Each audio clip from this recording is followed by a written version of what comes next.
Sagopod Podcast Productions.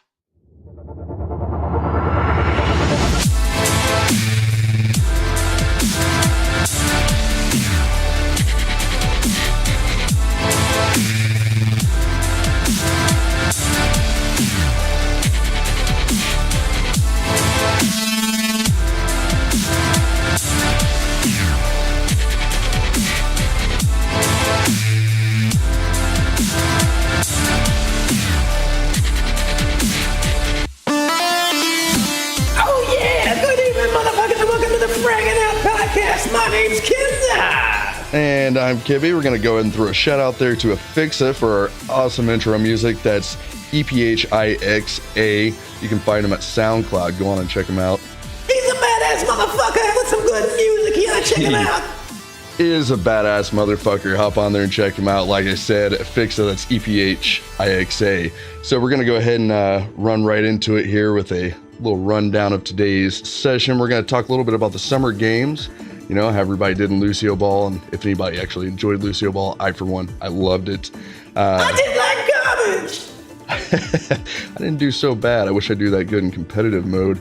We're going to go over the state of the Overwatch, those absolute madmen making so many changes with so many characters.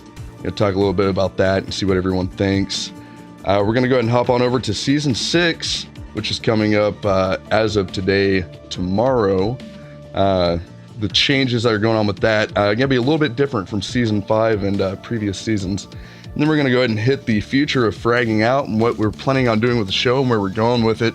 We had a pretty good release with our first 3 episodes on iTunes. Thank you guys so much for hopping on there and checking us out and leaving us some feedback. Go ahead and leave us a little bit more if you have time. Oh yeah, and send cocaine. As you can tell, Kinder is pretty amped about this Junkrat buff. I think he's channeled his inner Junkrat to the max. We may have lost him. I was lost a long time ago. Again, guys, I am Kinder. Let's hop right on into topic 1, the summer games. So you said you did pretty good with Lucio Ball there, Kibby. How did you do? Yeah, it did pretty well, actually. You know, like I said before, I'd never gotten to play Lucio Ball, and I haven't ever played Rocket League or anything like that, so it was a completely new game to me.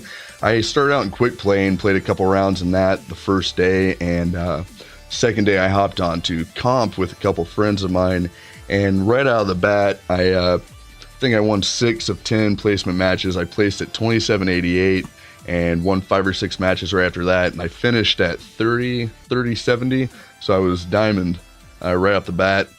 For those of you who don't know, in between sessions, I did have to move, and during that time I did lose internet, and that was the second week of Lucio Ball, so I unfortunately didn't really get to enjoy it to the full extent.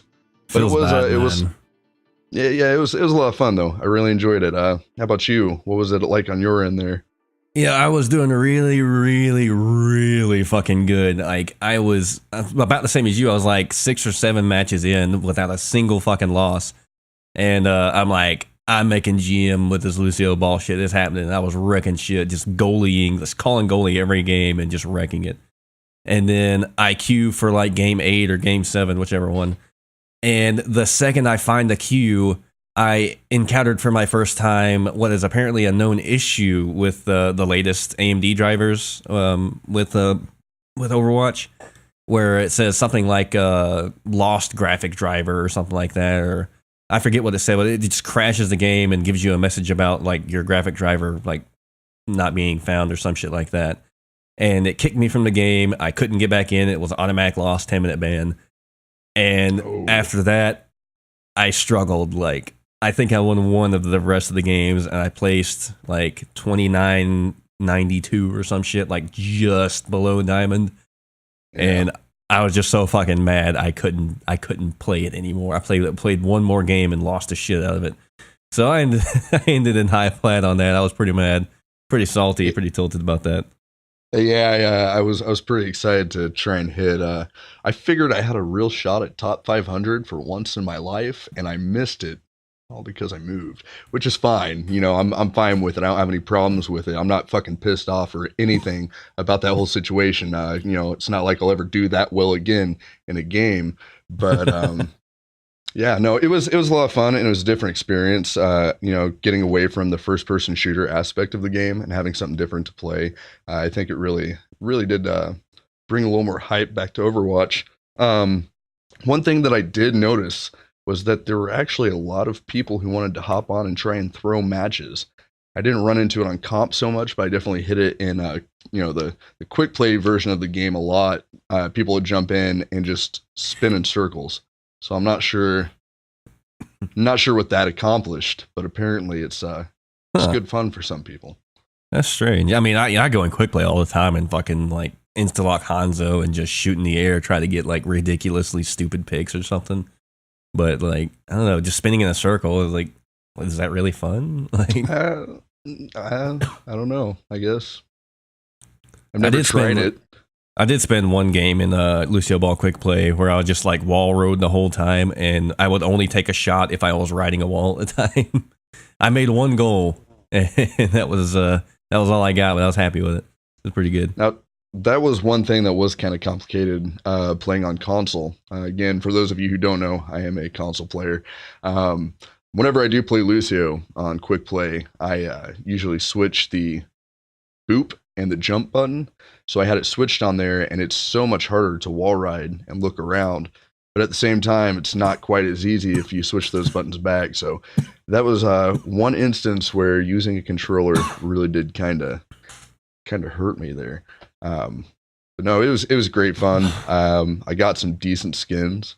Really, the only ones I could care about, other than Mercy. I would have liked Mercy's skin, but I ended up getting that one. I didn't get a single skin from a box. I had to buy the only ones I got, and that was the soldier barbecue dad one, whatever the fuck it's called, the grill master one. I got that one, and I got the Mercy skin. I didn't get anything out of fucking loot boxes, and I actually won 10 loot boxes from a Haste giveaway. We're not sponsored by Haste or anything, but for those of you who don't know, it's I don't even know what you call it. It's like an IP rerouting service. It reduces ping, kind of like kill ping, except it actually works. I used it in beta, and it was really good, actually, but it's fucking expensive. It's like fucking $70 a year for this shit, and like for 20 milliseconds ping reduction, for me, I can't really justify it. But yeah. That's still won at the 110 loot boxes off of them, so that was cool. yeah, definitely. I mean, all free stuff. Who doesn't want that? I mean, Yeah. you know. All 10 were like fucking grays and blues. I got like one purple out of that whole deal. The only gold drops that I got from any loot boxes were all non-event skins. And I was fucking pissed. It was so mad. No, I think I got 3 or 4 skins out of the loot boxes for as little as I actually played during the event, so I was pleasantly pleased. The one issue I did have with Lucio Ball, though, and it wasn't even that big of a deal, it just the volleyball thing. You get stuck in the middle of the field, and it's just the two goalies bouncing back and forth. You end up playing a game with Monkey in the middle. I mean, I'm just saying, Blizzard, come on, there's a perfect game idea for Summer Games 2018. So that would be pretty cool, a volleyball version. I don't know if anyone's actually done that. All right, let's move on to topic 2 here. Topic 2, State of the Overwatch, the absolute madmen. Oh. We got let's get a quick rundown of changes, Kibby. You want to open up with those? Yeah, so obviously they just came out with a new update. 14 gigs. I thought it was going to be 6. Complete surprise. My internet is running so terrible. It literally took all night to install. Missed out on a day. It's all right. I'm not salty about that either. But they did come out with some pretty decent updates. As far as characters go, Junkrat, I feel like, was the big one that they were waiting to come out with. He's got a couple new moves that might help those Junkrat fans out. They're coming out with Diva and Mercy updates both. I know those are going to be in the future. They haven't released a time for those yet. But yeah, so with Junkrat, the big one that everybody's been talking about, 2 concussion mines and a 30% rip tire speed increase, and you have infinite wall crime. So the 2 concussion mines is fucking brilliant. And they implemented it in a way that it's not fucking overpowered or stupid. because you still have an 8-second cooldown on each mine. You can just hold 2 at a time. So between team fights, you can charge it back up, and you can use one for an escape, one for a kill, or whatever you need to do. But mid-fight, it's still, you use one, and you only have one every 8 seconds. So it's not like you're just ridiculously overpowered. It's just a movement option at that point. And that's fucking great. He needed that extra movement. Well, go ahead. For Junkrat to be able to, jump right into battle that quickly and jump right out of battle that quickly, I may be mistaken, but to the best of my knowledge, I don't think there's another character that can move in and out of battle that quick. Because no one really has a double jump or, any movements like that. So that's definitely a leg up for Junkrat. It's possible you could say it like that. His concussion mine is such a deadly, aimed projectile for him, because you don't have to... With the grenades, you kind of aim and pray a little bit. You can still do predictive movement and everything, and you can lead your target, but there's only so accurate you can be with those things, unless you're just an absolute god. And with the concussion mine, it's a lot easier to put that where you want it to be and detonate it exactly where you want it to be. That's why everybody finishes with a concussion mine whenever they're playing with you as Junkrat and get some damage on you. And the big one for his actual combat, which has been a long time coming, they sped up his Riptire by 30%, like we said. And Riptire, especially at the higher levels, is ridiculously easy to just take out. Like with just about any character. I've taken out several as a mercy. And unless you're just super sneaky with a Riptire, you're not getting much value out of it, or you're getting a lot less value than you potentially could with it, Yeah, well, and with the speed increase on it, it's, not only harder to hit, but cuts down on the time that they have to shoot at it. And I have noticed an amazing amount of change in Junkrat and his ults just today. Like I said, I didn't get to play yesterday at all, but everybody's obviously hitting Junkrat real hard now that they got that update out, and he has been destroying it. I see a Riptire kill, almost every 45 seconds. So fucking Junkrat plebes. I was playing Junkrat before it was cool, and I was doing well with him. Damn it. Well, that's subjective, really. Yeah, I think that Junkrat's going to be... Oh, obviously Junkrat's going to be in a better place than he was before with these buffs. Whether or not he's going to be OP, I don't think so. Maybe they're going to do a reduction to the Riptire, because that does seem kind of fast to me playing as Junkrat. They might take it down to a 20 or 25% increase. His 30% seems a lot faster. Like, it's kind of like original Lucio wall ride was whenever they first buffed him. Yeah. Well, and along with Junkrat, they also brought out the much anticipated Roadhog update, where he can now move while he is using his breather. And I'm not sure if that's an issue for anyone else, but I've noticed that he gets that breather so quick now. I don't know if did they lower the time on it, or is that... No, he just has it a lot. Like, I think it's an 8-second cooldown on Take a Breather, but since he can tank damage so much now, it's just like, you fucking use it whenever you can. Like, you don't have to go find an area to chill out and use it, and not move. Now that you can use it while you're moving, he's more of a proper tank. He can actually tank some damage, body block it, rather than have to hide and leave his backline or whatever just fucking sitting there exposed without him around. And I think that was a really good idea that they had with him. I still don't like the way that he fights anymore, just because I had such a hard on for Season 4 Roadhog. It was so good. God, those were some really good days. I murdered it, man. Yeah. But I think now that he has the Take a Breather ability like it is now, I'll give him another shot. I'll give him another chance and see what I can do with him. It's going to be a different play style for Roadhog for sure.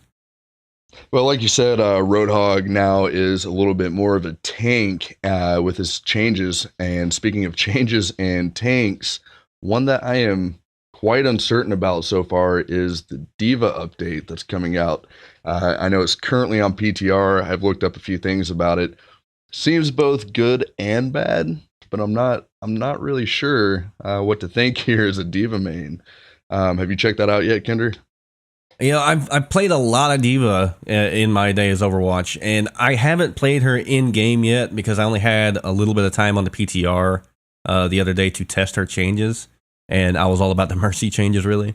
But I gave it a shot in just practice range and fooling around and all, and I think her playstyle is gonna take some real getting used to because. At least I played Diva super defensively with Matrix. Like it was always right here with my other tank, especially if I had a Reinhardt. Turtle it up, eat some projectiles if I can, keep Reinhardt's shield alive, or let him drop shield, defense Matrix, whatever. And always having it saved for Reaper ults and Pharah ults, and really any ult that I can just eat up and make useless. Now you can't do that. It's not even long enough, I don't think, to eat an entire Reaper ult. You can only eat so much of it. And it may not even be able to eat a fire ult, but in that case, I still like to launch my mech into her face and make her blow herself up. But I think the change is what, 2 seconds for the Matrix now? Yeah, so, they have that. Yeah, that's not going to be long enough to eat any ult really for the most part. And I mean, like you said, you play Diva real defensive. I'm pretty offensive for the most part with my Diva, so I think that there will be some fairly positive changes. But the change to the Matrix that I don't like, what I don't like about it, everyone complains about how it can eat a soldier ult or a Pharah ult, no big deal. That's true, but you've got 5 other teammates that should be able to take that Diva out, and Diva comes out of mech so easy. Diva already spends a lot of time out of mech, so without that shield matrix and being able to at least hold myself in mech a little bit longer, I don't see Diva lasting on the field for too long. Like I said, I play real offensive with my Diva, but I'll still keep an eye on my healer, keep an eye on any other tank or DPS on the field that I might need to shoot to block real quick and then run back out. But without that shield matrix, I'm not sure how to play it, to be honest, because I feel like I'll just be out of mech the whole time. Yeah. And I think what they'll end up doing with it is they'll probably end up changing some of her health to armor again, kind of like it was before, because that gave her ridiculous amounts of survivability, but she also had defense matrix, which gave her like unlimited survivability. Diva was insane with the old armor buff. And I think they'll bring that back in a way. It was a while ago. But Diva and Roadhog were a force to be reckoned with for sure. Well, and that's always something that's bothered me with Diva is that she just she has 600 health, but what good is that 600 health if it just drops like she's got 2? So I feel like at least a shield would be a good balance to all of that. Yeah, I think that's what they'll probably end up doing, just in my short experience playing her. But she is really, really, really good now at chasing down some squishies when they try to get away. Because before, you play Diva a lot and you end up chasing people with boost a lot. And you can't shoot them while you're boosting, you just kind of have to do it. And a lot of time you end up in an enemy squabble when you chase someone down like that. Mm-hmm. And you can either get yourself into trouble or you can, get a kill. But now that you can shoot, and especially with a salvo, her new E ability, you can kind of chase them down and get a kill while you're boosting and stop short of, them trying to escape to their backline. So she's kind of good for that little extra push of hunting down, kind of like a hornet of offense, I guess you'd call it. Yeah. I think that'll be really good for her. Two of my favorite people to chase down and kill are both Pharah and Soldier. Obviously, we all know why Pharah would be an issue to try and chase her down with Diva right now, because you stop your boost to shoot, you're just going to fall to the ground. So it's not quite as easy, but Soldier can outrun you every time you boost after him. And by the time you get to him, he's gone around a corner. So that'll be nice to be able to kill him on the run. Oh yeah, that and fucking when Reapers always fucking Wraith form and run away. I hate that shit so goddamn much, because I always get a Reaper down to like 2 fucking health and he Wraith forms the fuck out and I can't chase his ass. Like I chase him and he goes Wraith form and he has like 2 steps and I'm still boosting and he gets a health pack and then he fucking wrecks my shit. Now that I have that, I can at least fucking get a salvo in on him and get his ass back to the health he was and do some serious damage to him, because Reaper is pissing me off here lately. I've been playing Reaper. Reaper and D.Va 1-on-1, no chance, man. Oh yeah, it's awful. D.Va's done every time. Oh yeah, and I've been playing a lot of Reaper lately and been doing really solid with him. Like, it's to the point where I'm not sure if he's overpowered or not, because I've been doing so well with him. Maybe I'm just a really good Reaper. I don't fucking know. Hey, never doubt your own abilities. All right. I doubt my own abilities because I'm trash. I do too. I was just trying to back you up there, man. You know. There's no brakes on this shit train. I know. I mean, Reaper is really, really good right now, and I think with the defense matrix kind of going away, Reaper's really going to be tough now, because you kind of took out unstoppable. Oh yeah, I mean, you kind of took out a D.Va to almost counter the Reaper, especially his ult, because of defense matrix just by itself. And really, the only other way to counter a Reaper is with like a Pharah or a long range character, and Reaper really doesn't suffer that much from anything other than a really good Pharah. Like, as Reaper, I can kind of deal with a hit scan, because if it's a soldier, then I know he's going to be taking high ground somewhere, so I can try to pick him off first if possible. If it's a McCree, I just got to zone him out with his flashbang. And I mean, that's really all there is to it. Pharah, it's a little harder, but if it's a shitty Pharah and she's not staying way up in the air, which this is fucking plat, let me tell you. If this was a diamond, it probably wouldn't happen nearly as often. Yeah. But I've killed like 10 or 12 Pharahs in the past like week or so with Reaper, and that shouldn't fucking happen. And so I don't know if it's just Reaper that's overpowered, or I'm just in a really shit elo and good with Reaper. I don't know. Hey man, you never know. You might have the magic touch. I might. Usually I save the magic touch for myself. But oh, there it is. Oh, speaking of the magic touch, yes. Guess who's got two thumbs and a divorce attorney? This guy. I'm back on the market, boys. Yeah. Slowly slipping into an unbelievable depression. Moving out of my house. No, it's a long story. And the recording equipment. Oh, I'm keeping one of those. Hey, it's the important one. Don't worry, fraggers. We're here for you. Yeah, all this shit's mine. Don't worry, we're ending on good terms. It's nearly not all that bad. But I am single, so go to www.fraggingout.com, drop me a line, and send me those nudes, babes. I feel like it goes without saying, if you're not into Overwatch, need not apply. So. Huh? I'm right here. Yeah, I know. Speaking of which, my soon-to-be ex-wife just heard all of that. You can't be upset about it, right? I mean... Yeah. Oh, yeah, no, it's all in good fun. If you are a Mercy cosplayer, that is a huge plus. Res this. Raise that winky. All right, speaking of Mercy, though, we do have some huge changes to Mercy. They're the biggest changes of the update. And Res is now an E ability on a 30-second cooldown, a single-person Res. So that means there's no more multi-man Reses going on. And that's huge for Mercy, because that was basically the entire reason anybody picked Mercy, other than, having stable healing, which you could do with fucking Ana or whoever. So now that's one thing. Her new ult to replace Res is called Valkyrie mode, and that gives you total airborne mobility. Your healing damage beings now chain to multiple targets. You have a faster fire rate and bottomless clip, and Res now instantly has 2 charges off of cooldown. What that means is you can still get a couple Reses. You still can't get to your 6-man Res like you used to, but you can use a more strategic Res and get the hell out of there, or just fucking frag the fuck out. I'm not sure. So, I'm sorry to interrupt you on that flow, but I'm not sure when you could ever get a 6-man Res. I've gotten 2 ever. But 6-man Res? Yes, I've gotten 2 6-man Reses ever. Oh no, 5-man Reses. You're right. There it is. Took me a minute. Sorry, that's my way of being an asshole. That's payback for your small violin joke, buddy. I'm gonna have to put it back in right here.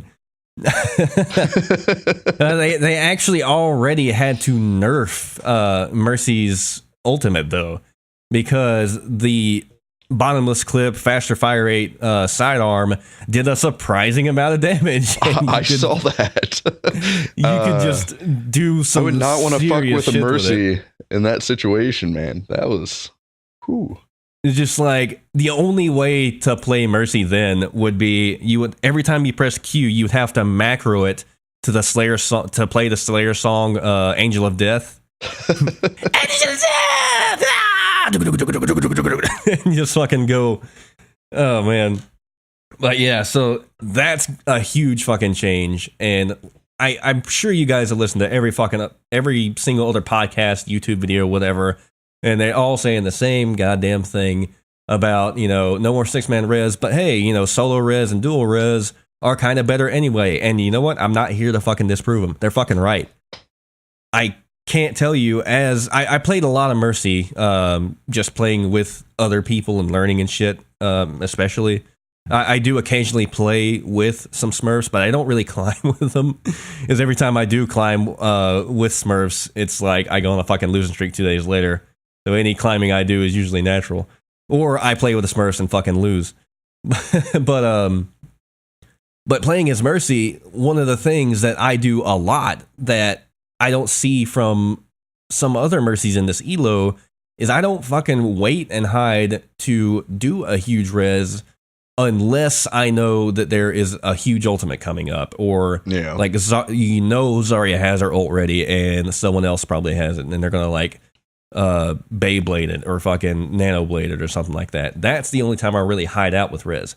Otherwise, I'll mid fight fucking res 2 people in a heartbeat, no problem. Oh, definitely. I mean, and that's how Mercy should be played. You shouldn't always be sitting to wait for the 5-man res, which people do so they can get, all those points in the play of the game. But I mean, that's the thing that is kind of going to kill it for me. I'm not really a Mercy player per se. I do sometimes switch between Mercy and Zen if I'm feeling healer. But what's going to be weird to me is going from having that moment within the last, seconds of the game when it's in overtime and you've played the whole way through almost every minute of the game that you could possibly play. And you're like meters from the objective or whatever, and you wipe out the enemy team, and you're always waiting for it. Is that Mercy res about to come?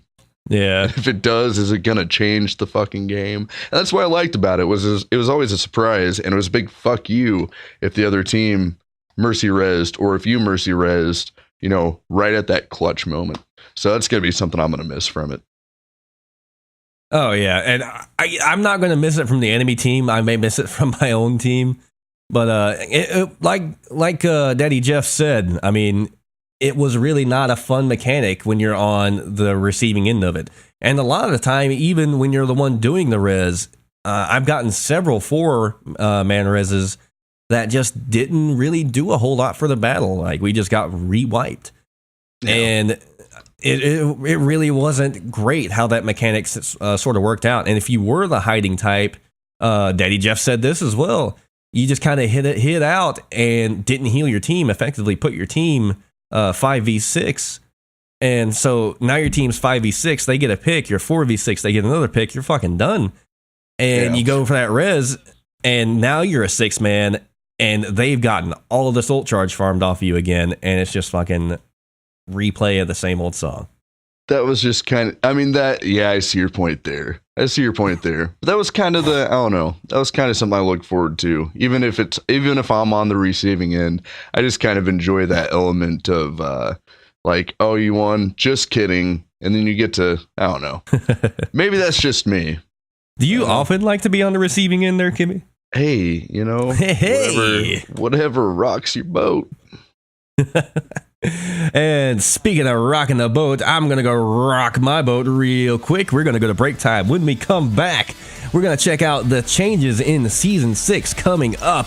And right after that, we are going to check out the future of the Fragging Out podcast. We'll be right back.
And welcome back from break, Fraggers. Thanks for hanging out with us and giving us a minute there to regroup a little bit.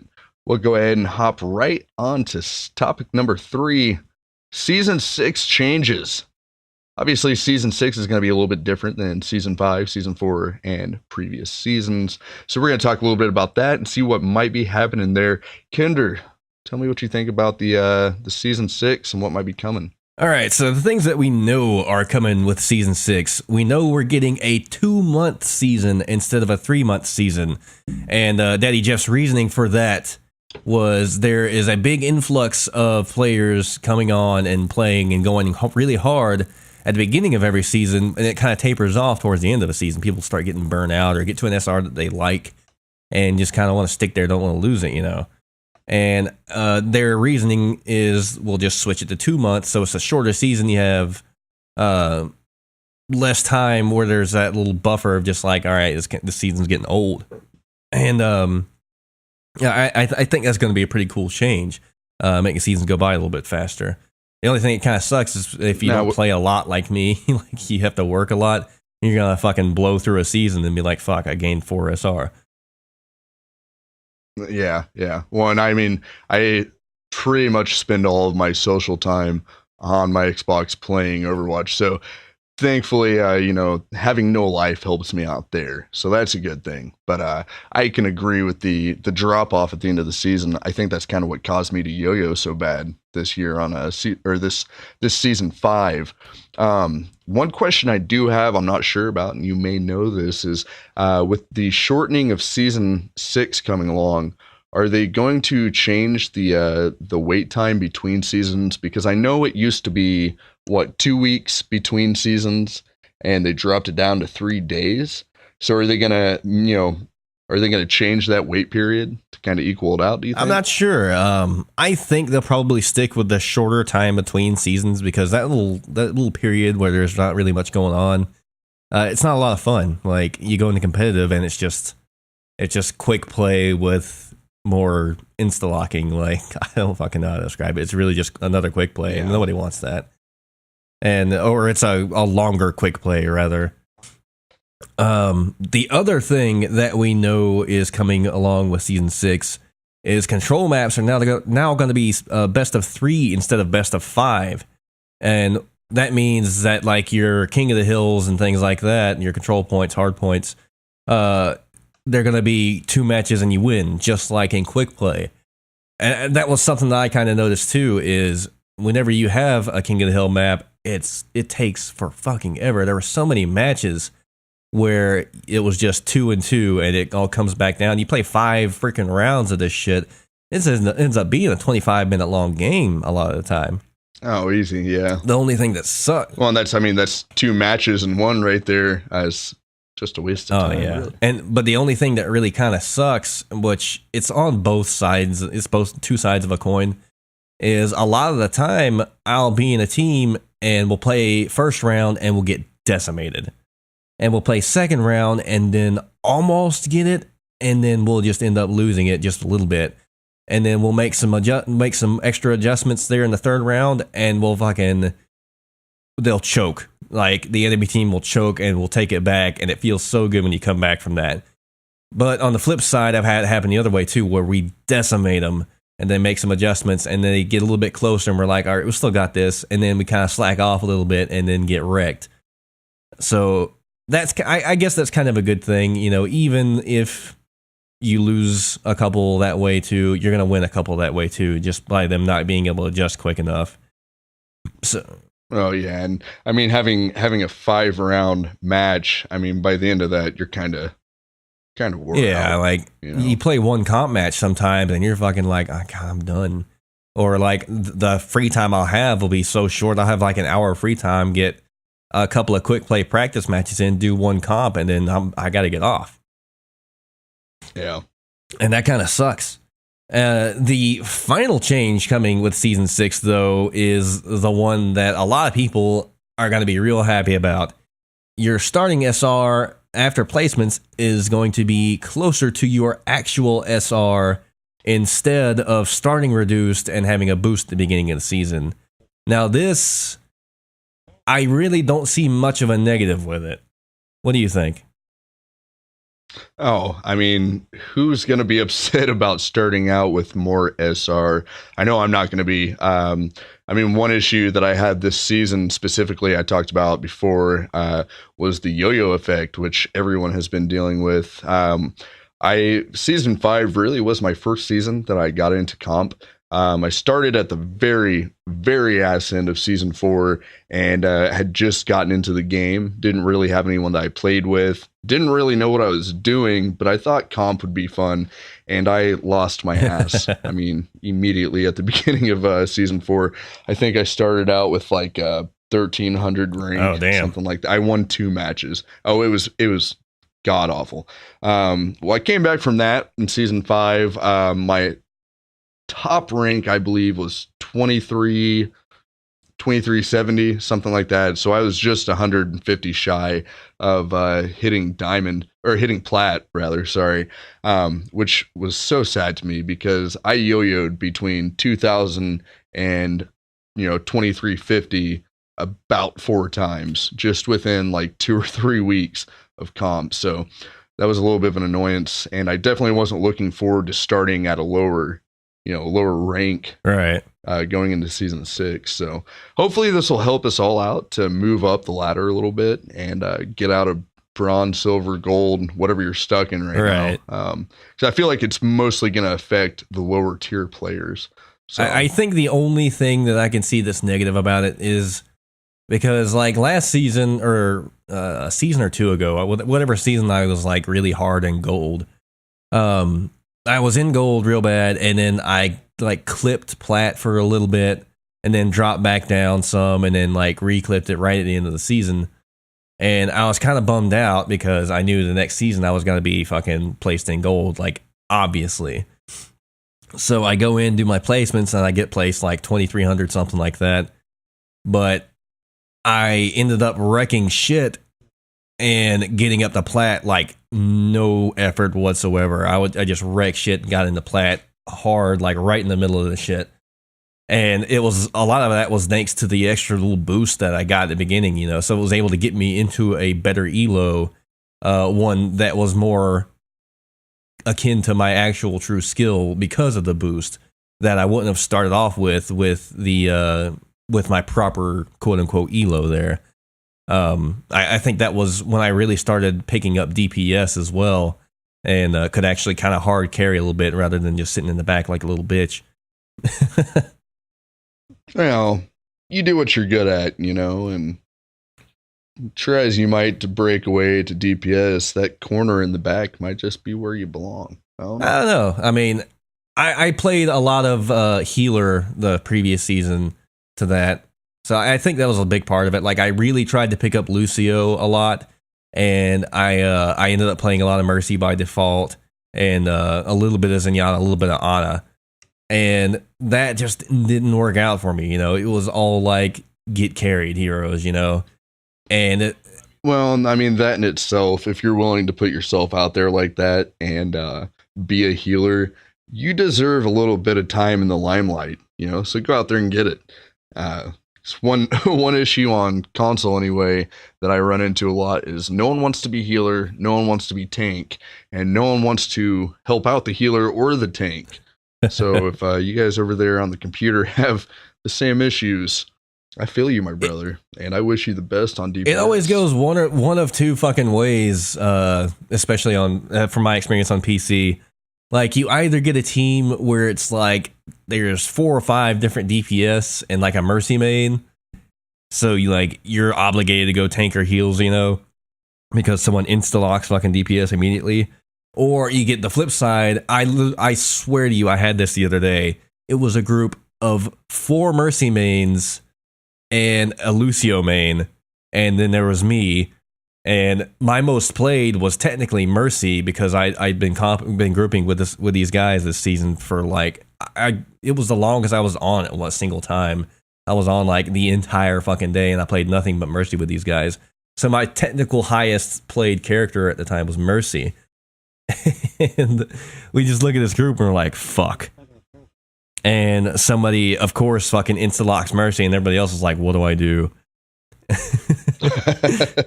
So yeah, it's never a good situation to be in. Yeah, so I went ahead and insta-locked Farah because fucking why not?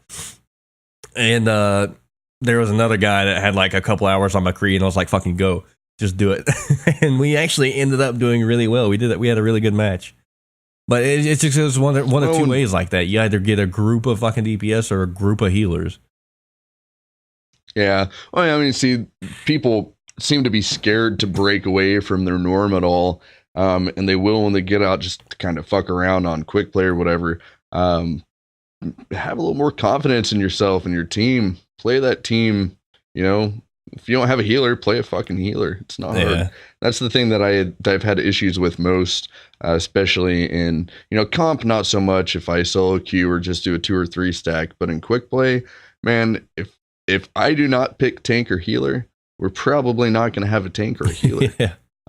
And the worst is those fucking scrubs, those DPS scrubs that fucking someone else insta-locks the DPS and they're like, the only thing that's left is we need a healer. And they go and message and be like, I can't heal. I can't play healer. Fuck you. Yes, you can. Anyone can play healer. Yeah, you can. Play DPS. You main Widowmaker. You can play Ana. You point fuck. And shoot. You point and shoot. What the fuck else are you doing? You point and shoot. It's not hard. That shit triggers me so fucking hard. Oh my god, I hate it.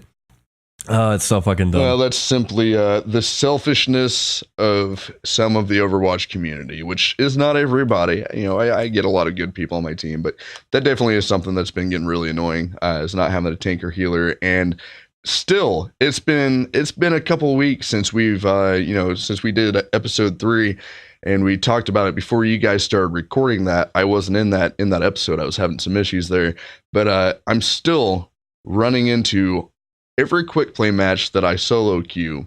It's Hanzo, Genji, Widowmaker, and who's that fourth that always pops on there? Usually an Ana, something like that. So it's like no one that can really do much of anything.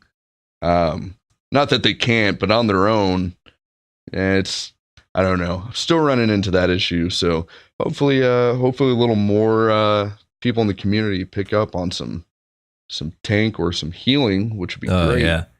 Speaking of quick play, I actually have a little bit of story. I was kind of proud of myself, and then I immediately fucking disgraced myself. But I went into quick play, and I was just fucking memeing like crazy. Just like, there was a friend of mine over, and I was like, who should I play? And he was like, who do you play the least?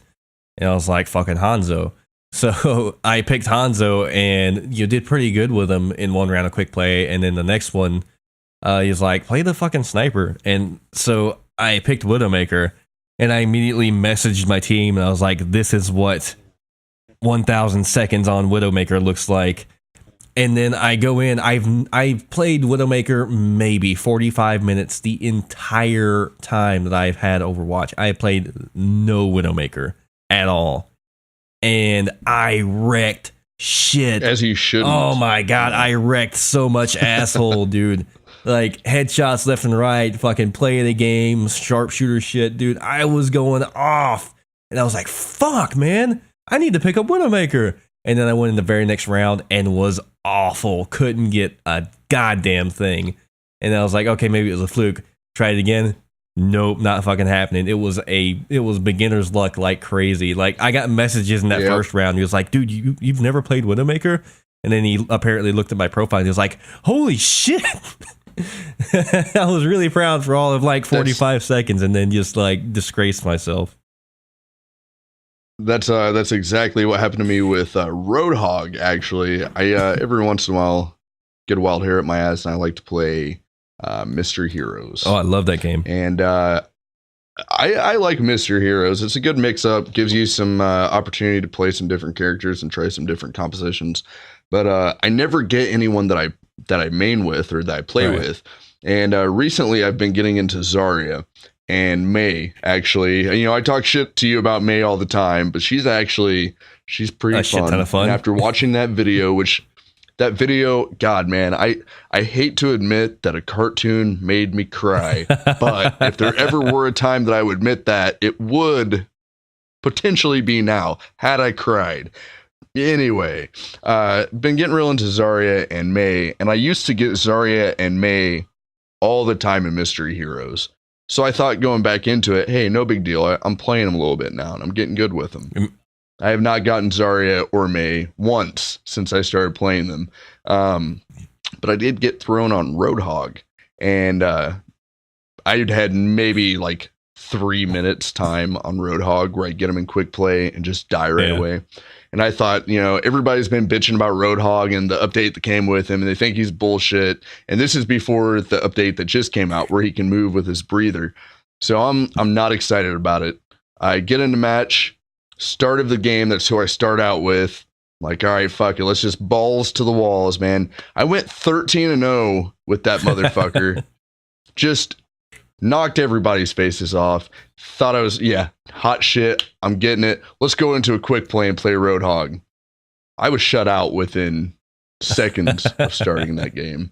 And I don't think I got a single kill with him. So I was right there in the same boat. You know, I was flying high and felt like a badass. And I'm talking all this shit to all my friends. Like, I'm the new Roadhog main. Fuck Diva. No. Not at all. Oh, man. I'm actually really horrible with them. That's the thing about Mystery Heroes. Like, anytime I play Mystery Heroes, I'll get like Hanzo right off the bat every fucking time. And I don't know what it is about Mystery Heroes, but I can wreck with Hanzo in Mystery Heroes. But take me in a quick play or a comp match? Not happening. Never, ever. I guess it's just that there's such an off comp that you're against that you can just like fucking do what the hell you want.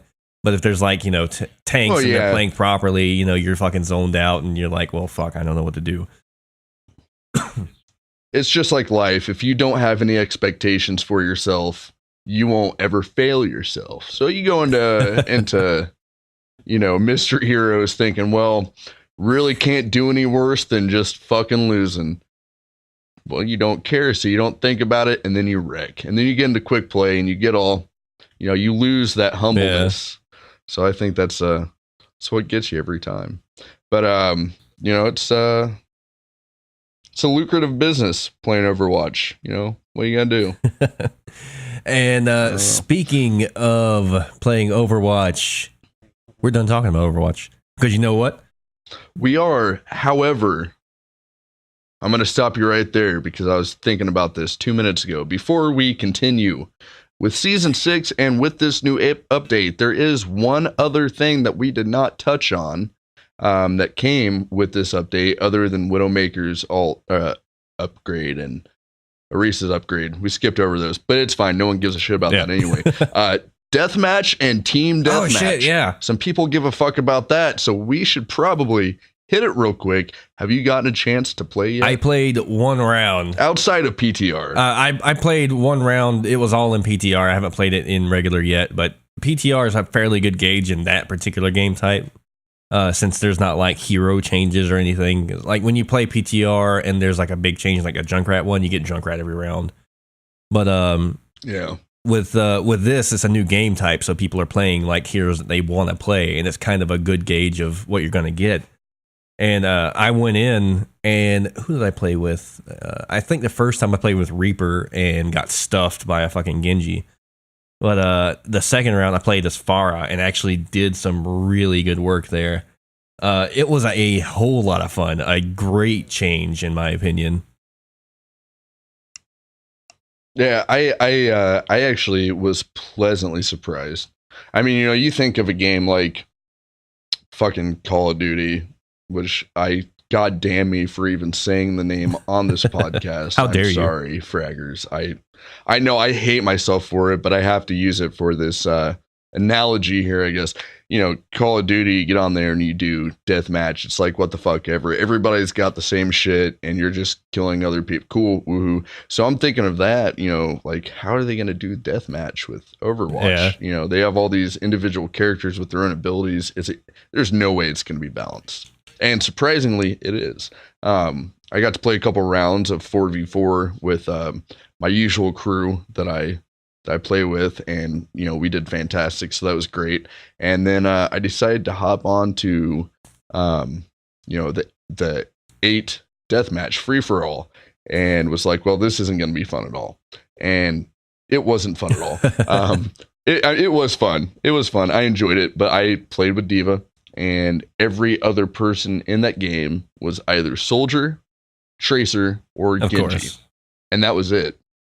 So it's like, it's fun, but also when it's like 8 people all playing Soldier, is it really any different than Call of fucking Duty? I don't know. It's all about dueling. I think that the unsung hero here is going to end up being actually Mei, because she's one of the best duelists in the game as far as 1v1ing. Yeah. So I've been itching to try her out in it and just seeing what I can do. On the flip side, I don't know if that'll work out, because there's other people there. When you're 1v1ing, it's good, but if you got another person that's coming after your ass, she doesn't do too well. Well, the thing about Mei is, though, I feel like Mei's, even in comp, I feel like to that level, at least from silver to gold, Mei is often overlooked. Like, you always see Mei and you're like, yo, don't let that bitch get anywhere near me. But you don't usually go out of your way to go after Mei. So I feel like Mei can hang out in the back pretty easy and tag people while they're in the middle of a firefight. So, I mean, that's kind of what I did with Diva. But word to the wise, or to the unwise, all of these Tracer mains and Genji mains and Soldier mains, they're hopping on to play these free-for-alls. As soon as an actual tank hops in, like, I don't know, Roadhog, who can heal himself on the fly now, he's going to wreck all of you squishies. So get used to playing new characters, because you're not going to last too long on that. I promise you, I've watched Roadhog win 3 matches, and I've only played fucking deathmatch for a total of 5 matches. So if this were old Roadhog with still had the hook combo and all that shit, it wouldn't even be I wouldn't even want to. It would be like just a shutout, nothing but Roadhogs all day, every day. I wouldn't even want to play. Oh man. Well, yeah, that's a lot of fun. I'm definitely going to give that a little bit more of a try and see how it goes. But I plan on playing as soon as we get done with this. I wish I could. But speaking of being done with this, Kinder, go ahead and hit us on topic 4. All right, so let me talk about the future of Fragging Out, the podcast. All right, so we do have a Discord up. We've mentioned it before in our podcast. We need more members. We've been getting a steady trickle of members. So far, I don't know what we're at right now. I have no fucking clue. I don't have it pulled up to look at. But we got a fairly decent amount of members, and it's kind of active sometimes. But yeah, just come on in. That's been fairly. You can find a link to our Twitter directly, or a link to our Discord directly on our Twitter. And we do plan to eventually start doing Discord game nights.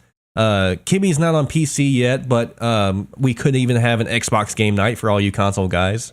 PC yet. Could have an Xbox. Hey, sorry, Xbox gamers, we're not important enough for this Well, I'm just saying, Discord's kind of a PC platform. You know, that'll be up to, we'll have game night on Xbox. Don't you worry, fraggers. That'll be up to Kibby to work that out. Kibby will handle the Xbox game night. I'll handle the PC game night. But we do plan on doing some game nights eventually, but we got to get more members in here. Also, I want to thank all of you for going and checking us out on iTunes and all. We've gotten so much. Quite a few quite a few reviews or quite a few ratings, and we've gotten about 4 or 5 reviews, something like that. And they have all been stellar. They've been really great reviews, and those help so much. If you haven't done it yet and you want to, you can go on our website, www.fraggingout.com, and there's a link directly to our iTunes there, or you can go into your iTunes and search Fragging Out and find us there. And all you got to do is go in there and leave us a rating, and it's a huge help. It's massive. Thank you guys so much. Really would appreciate that. Along with those reviews and those thanks, we want to go ahead and throw out a thanks to Big Fish from Overwatch Today. He threw us a review on there, and I think, I'm not sure because Kinder handles this, but I think he may be making an appearance. Yes, he should be making an appearance on our podcast on the next episode. If we can get him on. He was supposed to be on with us yesterday, but we had some scheduling issues, so we weren't able to make that work out. However, he has invited myself to appear on Overwatch Today. So you guys be looking out for that. We'll definitely drop him a line, give him a retweet and all that, so that our fans can mesh with his fans and his can mesh with ours as well. We're getting a little community workup going there. He also has a Discord. One big happy Overwatch family. Oh, yeah. Overwatch Today also has a Discord. They're a little bit bigger than we are, but they've been around quite a bit longer as well. I also mentioned our Twitter. We are Twitter at Fragging Out Pod. Don't forget to go there. Give us a like. Give us a follow. All that noise. You can find a lot of our links there. And let's see. We have any more closing plugs there, Kibby? I think that might be it. I mean, if you want to find me, you can always just look up KibbyX. That is my gamer tag on Xbox. Feel free to hit me up if you ever want to get down on some Overwatch. If any of you are console gamers, always open to the idea. You can also check me out on Twitter at KibbyX.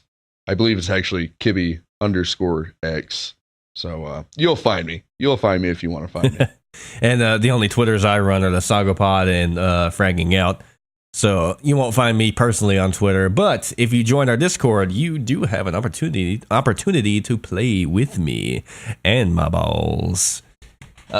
Ooh, everybody loves some balls. Right. Hey, if you guys haven't played with Kinder's Balls, or if you have not gotten on and checked out the Sago Pod, that is our sister podcast, guys. Please so much go over and check them out. Frank and Kinder are great.